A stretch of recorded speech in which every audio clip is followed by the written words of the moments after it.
Quantos coletes precisamos? 300.000 coletes. Depois a gente está olhando. Ok?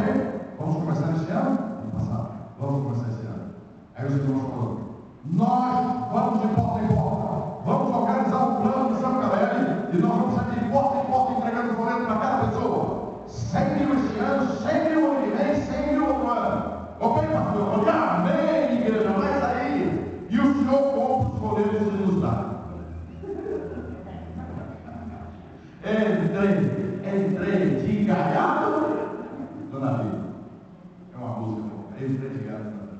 O senhor compra e a gente distribui. E todo mundo: é isso aí. Eu falei: ah, pô, vai pagar. Eu falei: eu não. Deus vai me dar os folhetos. Terminou o culto, todo mundo animado, para evangelizar o Guarujá. Eu saí da porta, 2 cheques entraram no meu bolso. 80.000 cheques. 80.000 boletos estavam lá. Amém! Aleluia! Deus seja louvado.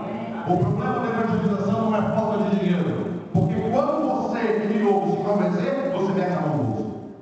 Você deixa de comer, de comprar um carro novo, alguma coisa nova, mas você banca. Se você quer, independentemente de pastor. É o Espírito que fala, você não tem.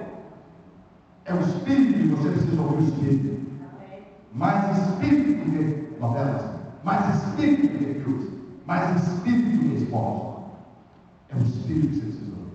Isso é um problema seu, não meu. Você tem que em casa brigar e cobrar a Deus do Senhor. Em livre do Espírito. Aconselho que de mim compre